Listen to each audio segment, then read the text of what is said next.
सुस्वागतम। आप सभी को संस्कृत की ये कक्षा में स्वागत है। आज हम हमारे वैद्य कोर्स के आयुर्वेदिक वैद्य कोर्स के संस्कृत कक्षा के ये अध्याय नंबर 3 है जो आज हम पढ़ने जा रहे हैं। हम पहले अध्याय 1, 2 पढ़ चुके हैं। अब हम अध्याय नंबर 3 पढ़ने जा रहे हैं। इस अध्याय में हम उपसर्ग के बारे में पढ़ेंगे जो हमारे संस्कृत व्याकरण में 22 उपसर्ग है, जो है प्र, परा, अप, सम, अनु, आप, नी, स्नी, दुस, दूर, वी, आंग, नी, आधि, अपि, सु, उत, अभि, प्रति, उप। यह सभी 22 प्रादि का मतलब है प्र आदि, प्र को भी मिलाकर हम 22 उपसर्ग है। जिस समय ये जो शब्द है क्रिया के साथ जुड़ जाते हैं, इन्हें उपसर्ग कहा जाता है। अगर एक एग्जाम्पल लीजिए, चार का मतलब होता है 1 2 3 4, जो 4 है 4, परंतु हम 4 के आगे प्र लगा देंगे तो ये क्या होगा? प्रचार। प्रचार का मतलब अलग हो गया, 4 का मतलब अलग था और प्रचार का मतलब अलग हो गया, तो इसे हम उपसर्ग कहते हैं। यह उपसर्ग धातुओं में मुख्य रूप से 3 प्रकार के परिवर्तन करते हैं। धातुओं में 3 प्रकार के परिवर्तन करते हैं। जो सूत्र है, धात्वर्थ बाधते कश्चित् तमनुवर्तते तमेव विसनाष्टन्या उपसर्ग गति स्त्रीधा। इसका मतलब होता है धातुओं के मूल अर्थ को बाधित करते हैं। धातुओं का मूल अर्थ को ये बदल देते हैं। जैसे कि हम 4 प्रचार उदाहरण लिए थे, इस प्रकार विकार, निर्विकार, शेष, निशेष, आकर्षण, अपकर्षण, अनुगामी, प्रतिगामी, तृष्णा, वितृष्णा, ये धातुओं के मूल अर्थ को बाधित करते हैं। 2 नंबर पे है, उपसर्ग जोड़ने से क्रिया में कोई विशेष परिवर्तन नहीं होता, तथा उवाच, प्रोवाच, दा, विधा क्रिया में परिवर्तन नहीं होता है, उसका मतलब में परिवर्तन हो जाता है। 3 नंबर पे है, कई बार उपसर्ग क्रिया में वैशिष्ट्य उत्पन्न कर देते हैं। नमति, प्रणमति। नमति साधारण भाषा में नमति है, प्रणमति एलाबोरेट या शुद्ध रूप में प्रणमति कहा जाता है। इस तरह से ये क्रिया में वैशिष्टता ले आता है उपसर्ग। क्रिया को ज्यादा ही सुंदर कर देता है और हमें जो प्रणमति कहने में ज्यादा ही सुंदर लगता है, ज्यादा ही परिभाषित लगता है। समझ में आया?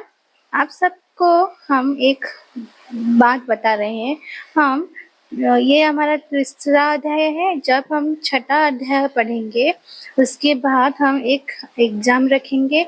आप सब मुझे बताना क्या हम छठा अध्याय के बाद एक साथ सारे अध्याय का एग्जाम रखें या डिफरेंट अध्याय का एग्जाम करें? अब मुझे बताइएगा। तो एक ही शब्द में विभिन्न उपसर्ग जोड़ने पर मूल शब्द के अर्थ परिवर्तन को आप निम्नलिखित उदाहरण से जान सकते हैं। जैसे कि हार। हार का मतलब है माला, परंतु हार के पहले प्र उपसर्ग लगाने से ये प्रहार शब्द बनता है, जिसका अर्थ होता है मारना। उपसर्ग का स्वतंत्र प्रयोग नहीं होता है, ये किसी क्रियापद के साथ जुड़ते हैं, उनका कोई स्पेसिफिक प्रयोग नहीं होता है। समझ में आइए, क्रियापद के साथ जुड़ते हैं और इसका प्रयोग होता है। इसी प्रकार आहार, विहार, संहार, उपहार आदि शब्द बनते हैं।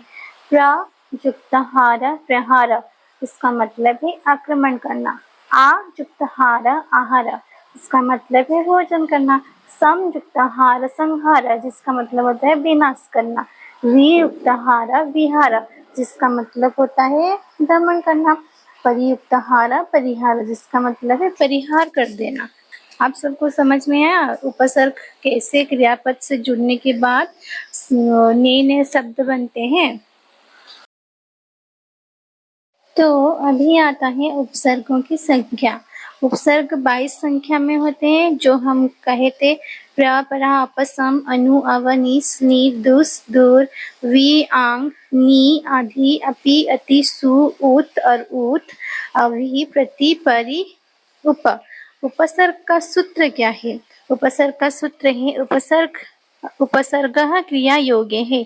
क्रिया के योग होने से, क्रिया के जुड़ने से वो उपसर्ग बनता है, इसलिए उपसर्ग का सूत्र है उपसर्ग क्रिया योगे है।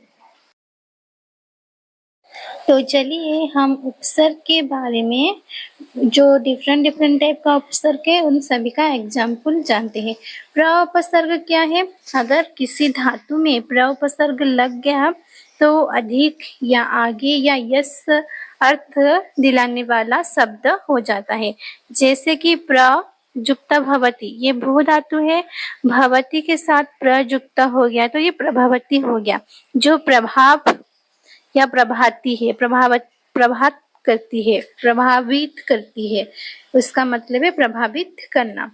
उसके बाद आते हैं प्रयुक्त तिष्ठते। यहाँ पर तिष्ठते का स्था धातु है। हम ये धातु शब्द जब पढ़ेंगे, इसके बारे में हम धातु शब्द के एक वचन, द्विवचन, बहुवचन जब पढ़ेंगे तो हम ये जानेंगे धातु रूप, शब्द रूप। तो प्रतिष्ठति के आगे प्रयुक्त हो गया तो ये प्रतिष्ठते हो गया। विसति, ईश्वर विस धातु है, जो प्रविशति, प्रविशति। इसी तरह प्रस्थानम, प्रख्यालनम, प्रणयति, प्रहरति, प्रकरोति, प्रकाशः, प्रकृतिः, ये सब शब्द है। हम आगे जाके ये सब शब्द का वाक्य में कैसे प्रयोग करेंगे ये जानेंगे। दूसरा नंबर पे है परा उपसर्ग, जिसका मतलब है उल्टा या पीछे। ये परा उपसर्ग जिसमें लग जाता है, जिस धातु में, वो उल्टा या पीछे अर्थ बोध कराने वाला शब्द बन जाता है। जैसे कि परा युक्त भवति, परा भवति, परा युक्त जयति, पराजयति। जो उल्टा या पराजयति माने विजय का उल्टा अर्थ है पराजय, तो उसका पराजयते। पराकरोति, पलायते, पराक्रमते, पराक्रमते, पराविद्या, पराकाष्ठा। जो पराक्रमते में क्रमते और ब्रूत धातु, क्रम धातु, ब्रूत धातु दोनों का पराक्रमते होता है। इस तरह से ये उल्टा अर्थ दिलाने वाला शब्द बन जाता है। अब आ गया अप उपसर्ग, जिसका मतलब होता है बुरा या अभाव। अपकरोति, अपकरोति, अपजानति, या धातु, अपजानीते, अपैक्यते, इक्ष्य धातु में अपक्ष्यते, अपयुक्त यश, अपयशः, अपयुक्त मानम, अपमानम, अपकार, अपकार, अपशब्द, अपशब्द, अपकीर्ति, अपकर्ष, अपवाद। ये सब बुरा अर्थ, जो अपकार, अपशब्द, ये सब, इन सब का अर्थ बुरा होता है। अपकार मतलब किसका उपकार नहीं करना। अपशब्द मतलब शब्द जो बुरा शब्द बोलना, गलत शब्द बोलना। अपयश किसका यश नहीं होना। इस तरह के ये बुरा या अभाव अर्थ दिलाने वाला उपसर्ग होता है।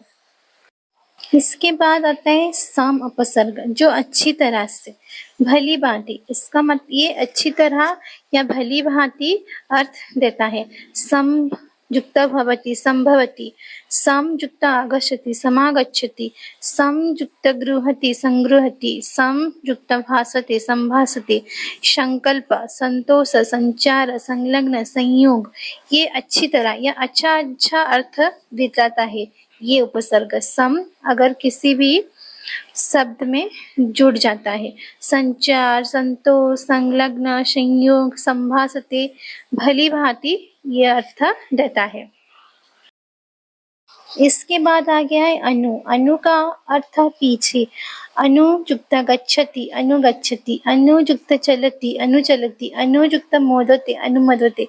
अनुगच्छति हम किसी के पीछे कोई हमारे आगे चल रहा है, उसके पीछे हम चलेंगे तो हमको उसका अनुगच्छति, उसका पीछे चलने के लिए कहा गया है। तो ये हो गया पीछे। अनुचलति, अनुमोदते, अनुकूल, अनुचर। अनुचर हम किसी, हमारे अगर कोई बड़े भाई हैं तो हम उनके अनुचर हुए, तो ये अनुचर। अनुशासन, अनुराग, अनुक्रम, अनुभव, ये सब अर्थ दिलाता है। आप सबको प्रति शब्द का अर्थ मालूम है, तो हम आइडिया करेंगे कि किस उपसर्ग के साथ हम कोई क्रिया जोड़ते हैं तो क्या अर्थ देता है। अब आता है छठा नंबर पर अब उपसर्ग, जो हमें नीचे या दूर अर्थ दिलाने वाला शब्द दिखाता है। जैसे कि अवयुक्त गच्छति, गम धातु हो गया अवगच्छति। अवयुक्त जानति, अवजानति। अवयुक्त तिष्ठति, अवतिष्ठति। अवगुणा, जिसका गुणा अच्छा नहीं होता उसे अवगुण कहते हैं। अवतार, जो भगवान अवतार लेते हैं, नीचे आकर अवतार लिए थे। अवकाश, अवशेष। अवकाश, जो अवकाश का मतलब होता है छुट्टी। अवशेष, जिसका मतलब होता है उसका लास्ट में जो अंश विशेष रह जाता है उसे अवशेष कहते हैं। अवधारणा, अवक्षेपणम, अवतरणम, ये सब अब उपसर्ग का है। इसके बाद आता है 7वें नंबर पर निस उपसर्ग। ये भी नीचे या दूर अर्थ दिलाने वाला शब्द होता है। निसा युक्त सरति, सरति श्रु धातु से आया है। निस्सरति, निसा युक्त चिनोति, ची धातु से आया है। निश्चोनोति, निष्पन्ना, निष्काम, निश्चल, निश्चय, निष्कसति, निस्संदेह, निष्फलम, निष्कर्मणम, निष्पापम। उसके बाद आता है 8वें नंबर पर नीर उपसर्ग। नीर उपसर्ग, इसका ये भी नीचे और दूर का मतलब देने वाला शब्द होता है। जैसे कि नीर युक्त इक्ष्यते, निरक्ष्यते। नीर युक्त वहति, निर्वहति। नीर युक्त अस्यति, निरस्यति। निर्गच्छति, निर्गमनम, निर्मूलम, निराकार, निर्वाण, निर्णय, निवृत्ति, निरुक्तम, निर्माणम, निवचन। आप सबको जब ऑप्शन या 1 मार्क क्वेश्चन आएगा तो आप सबसे पूछा जाएगा दूर उपसर्ग किस अर्थ दिलाने वाला उपसर्ग है। दूर उपसर्ग का 2 एग्जाम्पल लीजिए। आपको ये दुष्चति, दुष्करोति ये शब्द दिया जाएगा और उसका आपको संधि विच्छेद करना है, ये बता जाएगा। इस तरह से क्वेश्चन आएगा। तो अभी आता है 9 नंबर पर दुष्ट या बुरा। दुष्ट उपसर्ग, दुष्ट वाट से ही हमें लगता है ये कुछ दुष्ट या बुरा हो सकता है। तो चलिए, दुष्चरित, दुष्करोति, दुस्तरति, दुस्तरति, दुस्साध्य, दुस्साहस, दुष्कर्म, दुष्कृत्य, दुष्कर, दुस्शासन, दुष्प्रयोजनम, दुष्प्रयोजनम, ये सब दुष्ट या बुरा अर्थ दिलाने वाला शब्द है। इसके बाद आता है 10वें नंबर पर दूर उपसर्ग, जिसका मतलब भी बुरा, कठिन, हीन होता है। दुर्वतति, दुर्गच्छति, दुर्गति, दुराचार, दुर्गंध, दुर्लभ, दुरुपयोग, दुर्गुण, दुर्भाग्यम, दुर्वाचनम। इसका मतलब, दुर्गति का मतलब जो सही रास्ते पे नहीं जा रहा है उसका दुर्गति हो गया। दुर्गंध, जिसमें कोई बांस आ रहा है तो उसको दुर्गंध कहा गया। दुरुपयोग, कोई अपना किसी भी चीज का उपयोग अच्छे से नहीं किया, गलत काम में व्यवहार किया तो उसे दुरुपयोग कहते हैं। इस सब का अर्थ क्या, बुरा या हीन या कठिन होता है। इसलिए दुर्लभ, जो कठिन है, इसलिए ये सब दूर उपसर्ग का मतलब दिलाने वाला शब्द है। दूर उपसर्ग लगने से क्रियापद में बुरा या कठिन अर्थ दिलाने वाला शब्द बन जाता है। इसके बाद आता है बी उपसर्ग। बिना, पृथक, विविधा, विशेषा, बी युक्त नियति विनयति, बी युक्त जयति विजयति, बी युक्त चरति विचरति, बी युक्त निस्यति विनश्यति, विकरोति विजयति, विजय विभाग विज्ञानम विचित्र, जो बिना पृथक विविध या विशेष अर्थ दिलाता है। विजयति जो विजय करता है। विचरति जो भ्रमण करता है, यहाँ वहाँ गमन करता है या भ्रमण करता है, उसको विचरति कहते हैं। विनश्यति जो विनाश करता है। विभाग जो पृथक है, डिफरेंट है, इसको विभाग कहते हैं। विज्ञानम जो विविध या विशेष शब्द है। आंग उपसर्ग है 12वें नंबर पर, जिसका अर्थ है पर्यंत। और हम जब इसको वाक्य में व्यवहार करेंगे तो इसका मतलब समझने में आसानी हो जाएगी। हम इसके बाद या नेक्स्ट क्लास में इसको वाक्य में प्रयोग करके देखेंगे। तो आंग का उपसर्ग है आ युक्त निय। आंग को आ भी लिखा जाता है। आ युक्त नियति आनयति, आ युक्त चरति आचरति, आ युक्त गच्छति आगच्छति, आ युक्त तत् आपतित, आ युक्त पतति आपतति, आ युक्त बसति आबसति, आदर आचार आहार आदनम आकर्षणम आचरणम, ये सब आंग उपसर्ग का अर्थ है। आंग उपसर्ग का उदाहरण है। जैसे कि आगच्छति अपने और का मतलब क्या है? अपने ओर आना। आकर्षणम अपने ओर आकर्षित होना। आचरणम जो अच्छा व्यवहार दिखाता है, उसको आचरणम कहते हैं। इस तरह से 13वें नंबर पर आया है नी उपसर्ग। ये भी पर्यंत और अर्थ दिलाने वाला उपसर्ग है। निवेयति निवेदयति, निवर्तते निवसति, निदधाति, निर्देशक, निरोग, निवारण।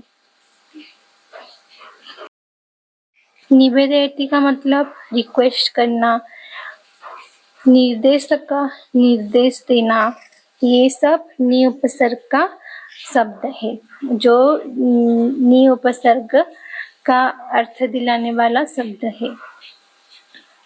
किसी भी क्रियापद में नी जुड़ जाता है तो ये नी उपसर्ग हो जाता है। उसके बाद आता है 14वें नंबर पर आधि उपसर्ग। ये भी पर्यंत और मतलब दिलाता है। आधि गच्छति, आधि बसति, अध्यापयति, अधिकार, अधिपति, अध्यक्ष, अधिनियम, अधिकृत, अध्यात्म, अध्यादेश, अधिष्ठाता, ये सब पर्यंत और अर्थ दिलाने वाला उपसर्ग है। जैसे कि नियम के आगे हम आदि उपसर्ग लगा देते हैं तो अधिनियम हो जाता है। अधिकार हो जाता है। अधिपति जो हम जिसको मानते हैं वो हमारे अधिपति होते हैं। इसके बाद आता है 15वें नंबर पर अपि उपसर्ग। अपि उपसर्ग का निकट अर्थ होता है निकट। अपि गिरति, अपि दधाति, अपि नयति, अपि भवति, अप्यागच्छति, अप्यासित, अपि धानम। ये सब हम जब वाक्य में प्रयोग करेंगे तो इनका अर्थ अच्छी तरह से समझ में आएगा। इसके बाद आते हैं अति उपसर्ग। मैं आपको एग्जाम्पल दे रही हूँ, इसके बाद हम वाक्य में इसका एग्जाम्पल देंगे तो आप सबको समझने में ज्यादा सहायता होगी। अति से अति उपसर्ग जो बहुत। अति का मतलब बहुत होता है, तो ये उपसर्ग में जब व्यवहृत होता है ये बहुत अर्थ दिलाता है। अति से ते, अति क्रमति, अति वर्तते, अत्योति, अतिवृष्टि, अत्याधिक, अत्याचार, अत्युक्ति, अतीन्द्रिय, अत्युत्तम, अति बाति, अति शीघ्रम, अति जल्दी, ये बहुत का अर्थ दिलाता है। सुपसर्ग जिसका अर्थ होता है सुंदर। सुपचति, सुशोभते, सुचरति, सुलभते, सुगंध। इसके बाद आता है 18 नंबर पर ऊ या उत उपसर्ग जो ऊंचा, श्रेष्ठ, ऊपर। ऊ और उत ये पढ़ने में या उच्चारण करने में उसका अर्थ ऊपर या श्रेष्ठ ये होता है, ये हमको समझ में आ जाता है। तो देखो, उत या जुक्त पतति, उत्पत्ति, उद्भवति, उत्तिष्ठति, उद्धरित, उत्तम, उत्कृष्ट, उद्गम, उत्सर्ग, उत्कंठा, उच्चारणम, उत्पीड़नम, उद्गमनम, उत्थानम, ये सब श्रेष्ठ या ऊपर या ऊंचा अर्थ दिलाने वाला उपसर्ग होता है।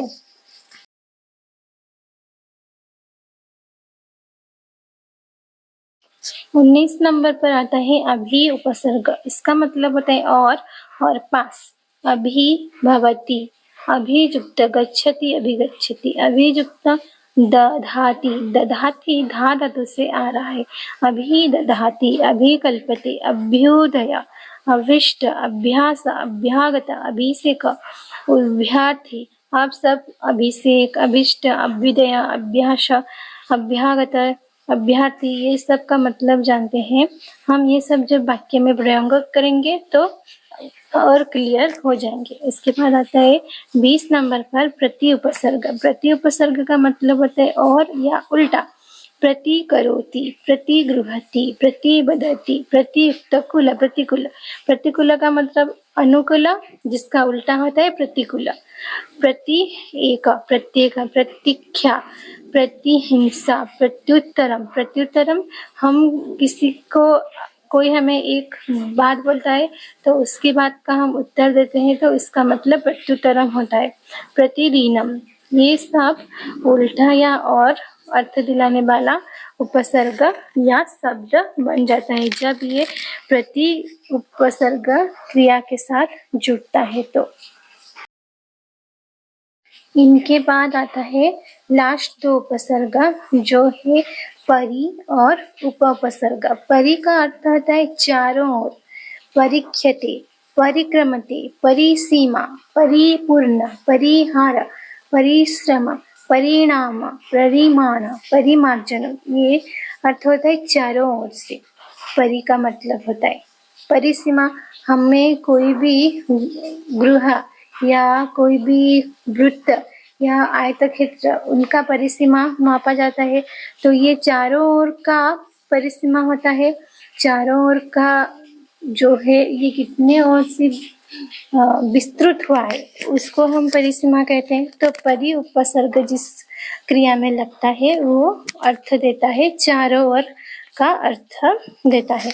इसके बाद आता है 22 नंबर पर उपसर्ग। उप का मतलब होता है समीप, निकटम। उप करोति, उपयुक्त चरति, उपचरति, उपयुक्त नियति, उपनियति, उपयुक्त गच्छति, उपगच्छति, उपवसति, उपविशति, उपनाम, उपचार, उपहार, उपसर्ग, उपयुक्त, उपयोग, उपवनम।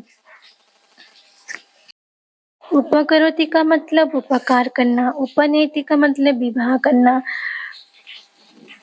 उपनाम, उपचार जो चिकित्सा करना। उपहार किसी को गिफ्ट देना। उपसर्ग जो हम पढ़ रहे हैं। उपयुक्त जो प्रयुज्य है। इस तरह से उपसर्ग लगने से निकट या समीप अर्थ देने वाला शब्द बन जाता है। अगर आप सभी को कोई भी प्रकार का संदेह है या डाउट है तो हम इसे जब वाक्य में प्रयोग करेंगे ये हम अच्छी तरह से समझ पाएंगे। और आज की कक्षा के लिए आप सबको धन्यवाद और हमें कमेंट में अपना डाउट पूछना और अपना नेम और रोल नंबर दे देना। धन्यवाद।